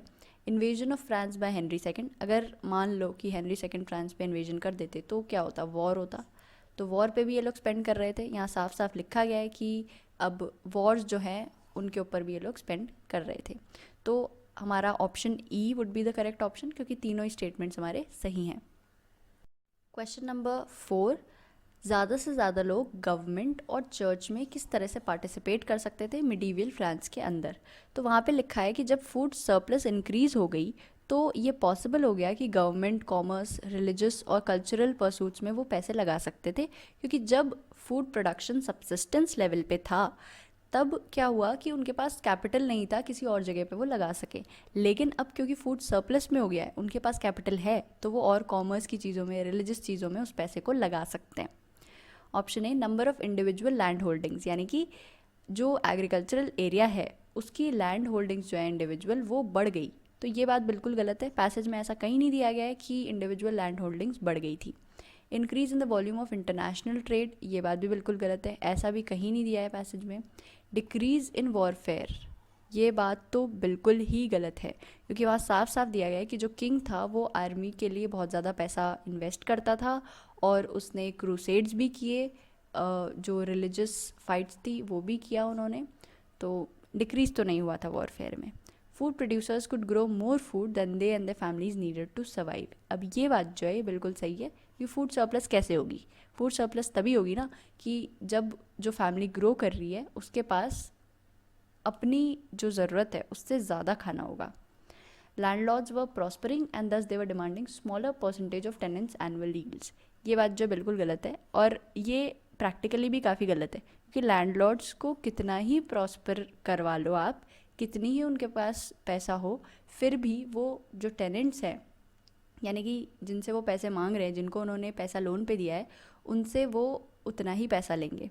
ठीक है, वो अपना पैसा कम नहीं करने वाले हैं। क्वेश्चन नंबर 5, ऑथर ये कह रहे हैं कि एक नया बेल टावर बनाने से और एक नया वाटर मिल बनाने से सेम रिजल्ट्स हमें नहीं मिलेंगे। वो ऐसा क्यों कह रहे हैं? वो इसलिए कह रहे हैं क्योंकि जिस तरह से कैसल और कैथीड्रल जब बनाया गया था, जो कि लोग सोच रहे थे कि इससे कोई प्रॉफिट नहीं है, तो उससे प्रॉफिट हो रहा था, क्योंकि उससे इनटैंजिबल डिविडेंड्स मिल रहे थे। हमें वो प्रॉफिट हो रहा था जिसको हम महसूस नहीं कर सकते, that is the material and moral satisfaction of the community. ठीक है, तो इसी तरह का जो इनटैंजिबल डिविडेंड्स है वो हमें बेल टावर से मिलेंगे, और जो वाटर मिल है उससे हमें कमर्शियल फ़ायदा होगा। Option A, bell towers yield an intangible dividend, तो यही बात हमें पता चल गई। So option A is the correct option, और बाकी सारे ऑप्शंस पे आप कृपया ध्यान ना दें। सेकंड ऑप्शन में आपको हो सकता है कन्फ्यूजन क्रिएट हो जाए कि मटेरियल सेटिस्फैक्शन दे रहे हैं, तो बेल टावर्स जो हैं वो किस तरह का मटेरियल सेटिस्फैक्शन दे सकते हैं? बेल टावर्स में ऐसा कुछ भी आर्टिस्टिक नहीं होता, या कुछ भी ऐसा नहीं होता जो आपको एक्साइट करे या आपको अट्रैक्ट करे। जबकि कैथीड्रल्स और कैसल्स जब बनाए जाते हैं बड़े बड़े, तो वो काफ़ी अट्रैक्टिव होते हैं देखने में। बेल टावर्स में ऐसा कुछ अट्रैक्टिव नहीं होता, तो आपको वो मटेरियल सेटिस्फैक्शन नहीं दे सकते। ठीक है, सो the correct answer would be option A. Question number 6, इस पैसेज में ऑथर का सेंट्रल आर्ग्यूमेंट क्या है, यानी कि मेन इशू क्या है? ठीक है, तो आप जब लास्ट लाइन पे देखेंगे इस पैसेज के, वहाँ पे क्या लिखा गया है पता है? वहाँ पे ये बताया है कि जो मिडीवल मेन और विमेन थे जो एग्रीकल्चर करते थे, उन्होंने कमर्शियल डेवलपमेंट को सपोर्ट करने के लिए इकोनॉमिक सैक्रिफाइस दे दिया। ठीक है, तो यही बात ऑथर भी कह रहे हैं, मेन इशू उनका यही है कि उनके इकोनॉमिक सैक्रिफाइस के बलबूते ही फ्रांस का इकोनॉमिक डेवलपमेंट हो पाया है। Option A, different people should be taxed in proportion to the benefit they can expect to receive from public activity, ये बात बिल्कुल गलत है। कहीं भी ऑथर ने इस तरह का आर्ग्यूमेंट नहीं किया है कि किस तरह के लोगों को कितना टैक्स देना चाहिए। Option B, perfect competition exist only in the case where no farmer, merchant और labourer controls a large enough share of the total market, ये बात भी बिल्कुल गलत है। पैसेज में इस तरह की कोई बात नहीं हुई है कि कितने लोगों को, किस तरह के लोगों को मार्केट में कितना इन्फ्लुएंस मिलना चाहिए। A population wealthy enough to cut back its rate of consumption can funnel the resulted savings into a creation of capital. ये बात जो है बिल्कुल करेक्ट है, क्योंकि जब पॉपुलेशन थोड़ी वेल्दी हो गई यानी कि थोड़ा सरप्लस हो गया उनके पास, तो उन्होंने अपना रेट ऑफ कंजम्पशन थोड़ा सा कम कर दिया, यानी कि थोड़ा इकोनॉमिक सैक्रिफाइस कर दिया, और फिर उससे जो उनको सेविंग्स मिली, उससे जो कैपिटल मिला, उससे उनका इकोनॉमिक डेवलपमेंट हो गया. A full employment economy must always to produce one good give up producing another good. ये बात जो है बिल्कुल गलत है. ऐसा कुछ नहीं कहा गया है कि एक गुड को प्रोड्यूस करने के लिए दूसरे गुड को छोड़ देना चाहिए प्रोड्यूस करना. तो ये बात तो गलत है, क्योंकि यहाँ पे भी फ्रांस में भी जैसा कहा गया, यहाँ पे कैपिटल हर जगह पर लगाया गया. कैसल्स बनाने में भी, वाइन यार्ड्स बनाने में भी, हर चीज़ में लगाया गया. ऐसा नहीं किया गया कि किसी एक गुड को बनाने के लिए दूसरे गुड को कॉम्प्रोमाइज़ किया गया हो. There is a universal tendency for population unless checked by food supply to increase in geometric progression. अब स्टेटमेंट जो है ना ये सही है, लेकिन ऑथर का सेंट्रल आर्ग्यूमेंट ये नहीं है कि पॉपुलेशन जो है वो अगर हम उसको फूड सप्लाई कम कर देंगे तो वो कम हो जाएगी, या फिर फूड सप्लाई अगर हमने चेक नहीं किया तो ज्योमेट्रिक प्रोग्रेशन से वो बढ़ने लगेगी. इस तरह की कोई बात नहीं हुई यहाँ पे. So the correct answer would be option C. Question number 7, जब ऑथर कह रहे हैं रिक्वायर्ड कंसिडरेबल इकोनॉमिक सैक्रिफाइस, तो वो क्या कहना चाह रहे हैं? तो जैसा कि ऑथर ने इस लाइन में कहा है कि medieval France had little room for investment over and above the preservation of life. इसका मतलब ये है कि जब उनके पास कैपिटल आया, जब उनके पास एग्रीकल्चरल सरप्लस आई, तो उन्होंने कहाँ इन्वेस्ट किया? उन्होंने चर्चेस बनाए, ठीक है, उन्होंने कैसल्स बनाई, उन्होंने वाइनयार्ड्स बनाए, उन्होंने वॉर में इन्वेस्ट किया, ठीक है, हर तरह की जगहों में उन्होंने इन्वेस्ट किया, लेकिन उन्होंने बहुत कम इन्वेस्ट किया in the preservation of life. जिसका मतलब ये है कि लोगों की सब्सिस्टेंस लेवल को बढ़ाने की उन्होंने कोई कोशिश नहीं की, बल्कि इकोनॉमिक डेवलपमेंट करने की कोशिश की. Option A, cathedrals cost more to build and rebuild than castles. ये बात तो आप देखते ही गलत कर दीजिए. पैसेज में ऐसा कुछ नहीं दिया गया है और ये स्टेटमेंट आप अज्यूम भी नहीं कर सकते. Numerous Wars fought during the period left the royal treasury bankrupt. ये बात भी बिल्कुल गलत है. रॉयल ट्रेजरी बैंकरप्ट नहीं हुई थी. पैसेज में ऐसा कुछ नहीं दिया गया है. लुई 7 लेवीड अ मोर क्रशिंग टैक्स. ये कह रहे हैं कि लुई 7 जो है वो ज़्यादा टैक्स लेता था हेनरी 2 से, जबकि पैसेज में बिल्कुल उल्टी बात कही गई है. पैसेज में कहा है कि हेनरी 2 जो है वो बहुत ज़्यादा टैक्स लेते थे as compared to Louis 7. Although much of the available surplus had been diverted into vineyard expansion, vineyards जो है वो प्रोड्यूस करना चालू नहीं कर रहे थे. तो ये बात भी पैसेज में नहीं दी है. पैसेज में सिर्फ ये बताया कि vineyard expansion में पैसा लगाया जा रहा था. वो प्रोड्यूस कर रहे थे या नहीं कर रहे थे, इससे कोई फ़र्क नहीं पड़ता था, और ये किसी तरह का इकोनॉमिक सैक्रिफाइस नहीं था. Although more food was being produced, the subsistence level was not very far above the minimum required. ये बात जो है बिल्कुल सही है, क्योंकि यहाँ साफ साफ दिया गया है they had little room for investment over and above the preservation of life. यानी कि subsistence level जो है उससे बहुत ज़्यादा वो इन्वेस्टमेंट नहीं कर पाए. क्वेश्चन नंबर 8, ऐसी क्या चीज़ थी जिसमें इन्वेस्टमेंट ने सबसे लोएस्ट डिविडेंड दिया? यानी कि हमने उसमें इन्वेस्ट तो किया था लेकिन उससे हमें मिला कुछ नहीं, ठीक है. तो जब हम इस लाइन पे आते हैं, यहाँ पे लिखा गया है कि जो चर्च है उसने इनएस्टिमेबल मॉरल और आर्टिस्टिक रिचेस को प्रोड्यूस किया था, जबकि जो वाइन यार्ड्स है उन्होंने ग्रॉस नेशनल प्रोडक्ट को बढ़ाने की कोशिश की थी, ठीक है. बट यहाँ पे वाटर मिल के बारे में भी दिया गया है पैसेज में एक जगह कि वाटर मिल्स जो हैं वो बनाने से भी कमर्शियल एक्सपेंशन होगा. कैसल बिल्डिंग भी इम्पॉर्टेंट है, क्योंकि मटेरियल और कम्युनिटी को एक तरह का मॉरल सेटिस्फैक्शन मिल रहा है. तो ये सब चीज़ें ज़रूरी थी, इन सब से डिविडेंड्स मिल रहे थे, इनटैंजिबल ही हो चाहे.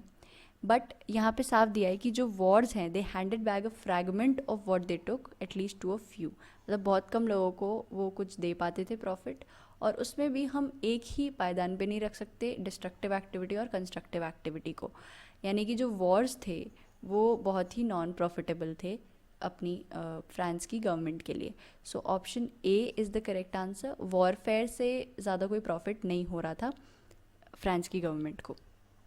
क्वेश्चन नंबर 9, पैसेज का सेंट्रल आइडिया क्या है? ठीक है, यानी कि मेजर बात जो है निकल के आती है इस पैसेज में वो क्या है।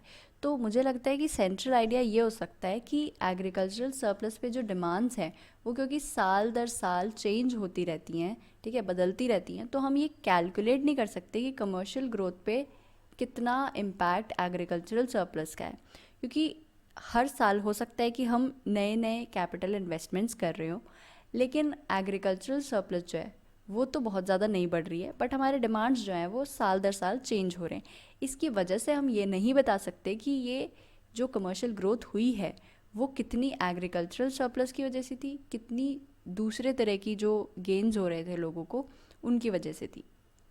Option A, commercial growth in medieval France may be accurately computed by calculating the number of castles and cathedrals built. ये बात जो है बिल्कुल गलत है, ठीक है। कैसल्स और कैथीड्रल्स गिनने से हमें ये थोड़ी ना पता चल जाएगा कि कमर्शियल ग्रोथ कितनी हुई थी। Competition between the church and feudal aristocracy for funds created by agricultural surplus slowed the economic growth. ऐसा भी पैसेज में कहीं नहीं दिया गया है, so option B is wrong. Despite such burdens as war and capital expansion, commerce expanded steadily as the surplus increased. तो ये बात भी बिल्कुल गलत है, यहाँ पे कहीं नहीं दिया गया है कि जो कॉमर्स है वहाँ की वो स्टेडली एक्सपैंड हो रही थी, ठीक है। तो सरप्लस जो है वो तो था ही, बट वो वॉर में जा रहा था, कैपिटल एक्सपेंशन में जा रहा था, बट कहीं भी ये नहीं दिया गया कि जो कॉमर्स है वहाँ का वो अच्छा खासा चल रहा था या फिर टाइम के साथ बहुत ज़्यादा इम्प्रूव हो रहा था।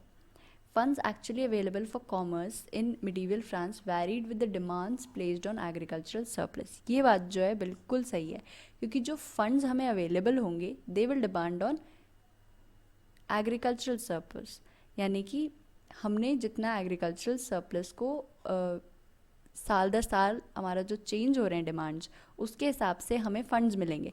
यानी कि अगर एग्रीकल्चरल सरप्लस का डिमांड ज़्यादा है और हम लोगों को एग्रीकल्चरल सरप्लस दे रहे हैं तो उस टाइम पे हमारे पास फंड्स नहीं रहेंगे और हम कमर्शियल एक्टिविटी में फ़ंड्स को नहीं दे पाएंगे। The simultaneous progress of vineyard expansion and building in medieval France gives evidence of a rapidly expanding economy. ये बात जो है बिल्कुल गलत है, इस तरह की कोई बात नहीं की ऑथर ने कि बहुत ज़्यादा एक्सपैंड हो रही थी इकोनॉमी, और ये कोई मेजर आइडिया नहीं है पैसेज में, इस तरह की बात भी नहीं की है। ऑथर ने सिर्फ ये कहा है कि वाइनयार्ड एक्सपेंशन जो है उसमें कैपिटल लगाया गया जो एग्रीकल्चरल सरप्लस से आया था। तो we have reached the end of the video, hope you enjoyed the session. मिलते हैं नेक्स्ट वीडियो में। जय हिंद।